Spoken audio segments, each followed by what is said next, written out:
descrição de Israel na lição de domingo é a seguinte: eles eram poucos em número, eram escravizados, fracos do ponto de vista político e militar, irrelevantes do ponto de vista de cultura e religião. Quer dizer, me dá uma boa razão para esse grupo de pessoas ter sido escolhido por Deus para dizer ao mundo que ele era o Criador e tinha um plano para a humanidade. Talvez, e eu só estou dizendo talvez, seja o seguinte: um povo com tão poucas certezas fosse mais aberto a ser moldado por Deus segundo as suas leis, segundo os seus costumes, segundo a cultura que Deus tinha em mente para eles, a religião que Deus tinha em mente para eles, a política, a organização social e militar e etc. Em geral, cada povo entende que a sua própria cultura e a sua visão de mundo são superiores, são mais adequadas que os das outras nações. E mudar isso não é uma coisa fácil. Então, é possível que os descendentes de Abraão, justamente por não ter quase nada a que se apegar, eles fossem mais maleáveis ao estilo de vida que Yahweh tinha para eles como povo escolhido. Talvez seja isso.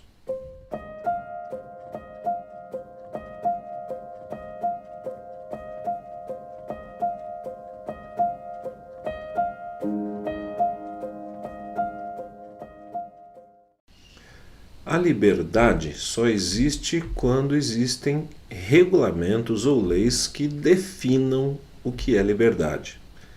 Eu vou ilustrar. Pense num grupo de meninos e meninas jogando bola no alto de um prédio em construção. Ninguém ali que tenha um pouquinho de conhecimento da lei da gravidade vai brincar de maneira livre e despreocupada. O risco é muito grande. Mas se você colocar grades e redes ali para proteger, essas grades e redes ficarem ao redor do prédio, deixando um espaço entre as tais grades e redes e a beirada da construção, as coisas mudam. De repente a liberdade começa a aparecer e a maioria vai se sentir segura e a brincadeira pode até rolar, pode até acontecer. Nas relações humanas acontece a mesma coisa. Se não existissem limites, a vida seria impossível. Por exemplo, pensa que você vai atravessar a rua, mas como as leis de trânsito não existem, você não sabe se os carros vão parar no farol ou vão passar por cima de você e irem embora sem culpa. Ou de repente você vai numa loja, compra uma TV nova, mas não existem leis que regulamentam o comércio e você vai pagar pela TV sem ter a certeza de que ela vai ser entregue e você vai poder assistir seu programa preferido em 4K. A vida então seria impossível sem as leis que nos cercam. A liberdade de você comprar e saber que vai receber o produto, ou a liberdade de atravessar a rua com certeza de que se alguém passar em cima de você, você pode tentar com que ele seja punido, essas coisas só existem mediante a existência das nossas leis. Na relação de Deus com o povo da aliança não era diferente. E na nossa relação com Deus, muito menos. Quando você sabe quais são os limites seguros para a sua relação com Deus, você é livre para viver como quiser dentro desses limites. Você sabe que, se comportando da maneira como a lei prevê, não haverão más consequências para você. Você é uma pessoa que pode escolher o seu comportamento dentro daqueles limites. Se não houvessem leis que regulamentem a nossa relação com Deus, você nunca saberia o que ele pensa, o que ele gosta, o que ele deixa de gostar, ou se ele vai te punir, ou se ele vai te abençoar. A verdade é essa. Esse era um problema, por exemplo, dos deuses pagãos. As pessoas ficavam oferecendo sacrifícios, se cortando, se mutilando, fazendo coisas horríveis na esperança de que esse Deus que parecia estar irado, de repente mudasse de ideia e fosse favorável a eles. Mas Yahweh disse para Abraão quais eram as regras do jogo e disse para a descendência dele também como eles deveriam se comportar para que aquela aliança fosse bem sucedida. Assim.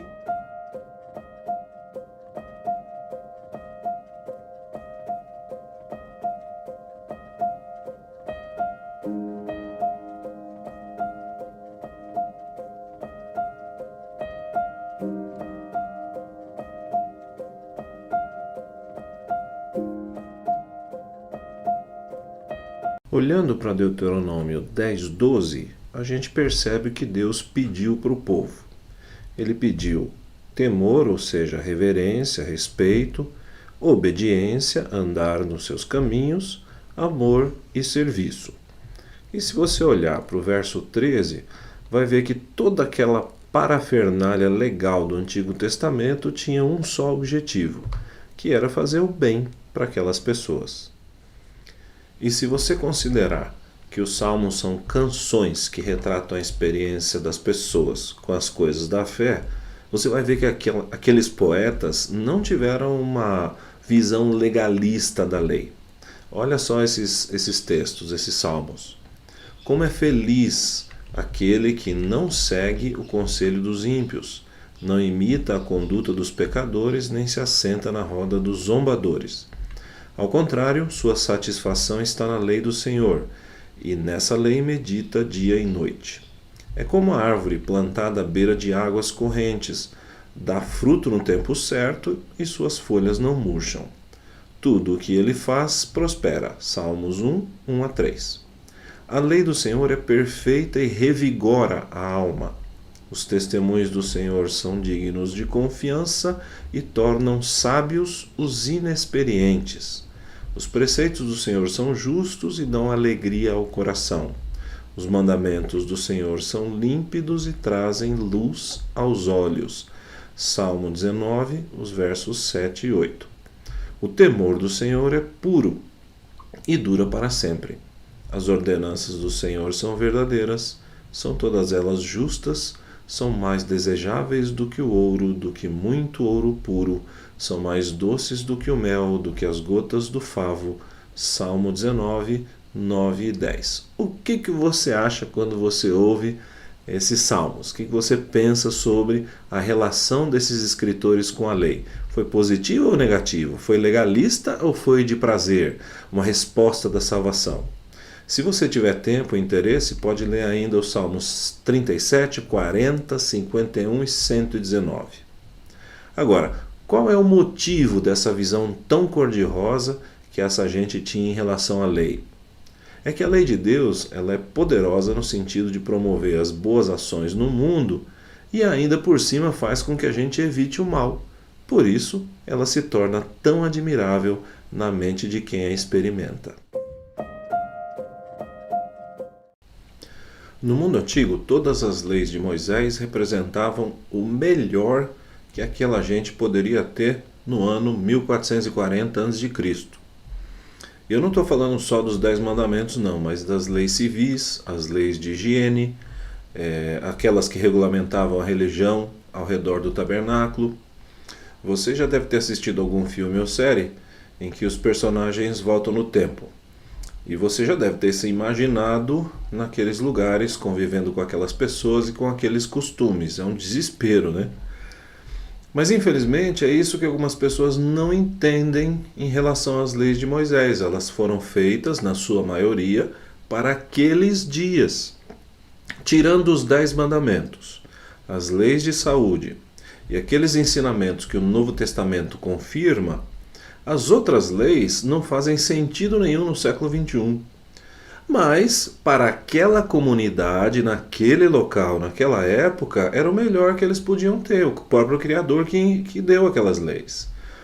Agora, voltando aos 10 mandamentos, a gente poderia dizer que eles representam nesse mundo em que a gente vive hoje o divisor de águas entre o que é correto e o que é incorreto no sentido moral. Essa ideia de moralidade e dos 10 mandamentos serem estáveis ao longo do tempo vem da estabilidade do caráter de Deus. Veja esse texto. Quando alguém for tentado, jamais deverá dizer: estou sendo tentado por Deus, pois Deus não pode ser tentado pelo mal e a ninguém tenta. Tiago 1, 13. Quer dizer, não existe nenhuma proximidade entre Deus e o mal. Ele não está sujeito ao mal, assim como não atinge ninguém com o mal. Agora, por outro lado, toda boa dádiva e todo dom perfeito vem do alto, descendo do Pai das luzes, que não muda como sombras inconstantes. Tiago 1,17. Tudo que é bom vem dele. E é a partir dessa visão de Deus, todo bem nele versus nenhum mal nele, é que a gente pode entender a estabilidade das leis morais do Antigo Testamento. Até porque, no texto que nós lemos, Tiago disse que esse bem que existe em Deus e esse mal que não existe são constantes como o seu caráter, que não muda como sombras que são inconstantes. E só para você entender a diferença entre os preceitos morais e as outras leis dadas no Antigo Testamento, dá uma olhada nessa lei. Determinem um local fora do acampamento onde se possa evacuar. Como parte do seu equipamento, tenha algo com o que cavar, e quando evacuarem, façam um buraco e cubram as fezes, pois o Senhor, o seu Deus, anda pelo seu acampamento para protegê-los e entregar-lhes os seus inimigos. O acampamento terá que ser santo, para que ele não veja no meio de vocês alguma coisa desagradável e se afaste de vocês. Deuteronômio 23, 12 a 14. Tá na cara que essa era uma lei sanitária, uma lei de higiene, e que Deus aproveitava para fazer o povo pensar na impureza e na santidade. Lei sobre coisas visíveis que representavam coisas invisíveis. Agora, compare essa lei que diz que o cidadão tinha que andar com alguma coisa para cavar e enterrar os seus dejetos. Compare essa lei com o 8º mandamento, por exemplo, não furtarás. É muito difícil para você enxergar que as leis de Moisés não tinham o mesmo peso moral. É difícil de ver que as leis de Moisés não eram todas iguais, não tinham o mesmo impacto na vida do ser humano. Eu, pelo menos, entendo que, apesar de não ter que andar com um pedaço de madeira para cavar por aí, eu ainda estou hoje, no século XXI, sob as ordens do Deus que diz não furtarás. Eu acho que não é tão complicado de entender que a lei de Moisés não era um bloco inseparável, mas ela era feita, composta de leis diferentes para situações diferentes, e a lei moral estava acima de todas elas. Uma nação estava surgindo do pacto de Deus com os descendentes de Abraão. Essa gente teria um pedaço de terra marcado pelas fronteiras ao redor, não é? Canaã era o nome desse pedaço de chão. Teriam também um líder, que naquele momento seria Moisés. Teriam um Deus que se apresentou como o Criador dos céus e da terra. E esse pacto finalmente seria selado com as leis. Essas leis, primeiro, regulamentavam as relações entre as pessoas, as leis civis. Depois elas regulamentavam o culto e a prática religiosa dos israelitas. Em terceiro lugar, havia leis sanitárias, como controle de certas doenças, como a lepra, por exemplo. Depois vinham leis de saúde, o que não comer, o que não beber, etc. E, enfim, leis agrícolas, como lidar com a terra e por aí vai. No final das contas, a lei moral era a base, era o fundamento para todo o resto. Os 10 mandamentos que diziam principalmente que tipo de pessoas deveriam ser os que fariam parte daquela nação. Se você somar tudo isso, ainda o fato de que Deus iria nascer filho de uma mulher descendente dessas pessoas, não fica muito difícil de entender por que era importante a obediência.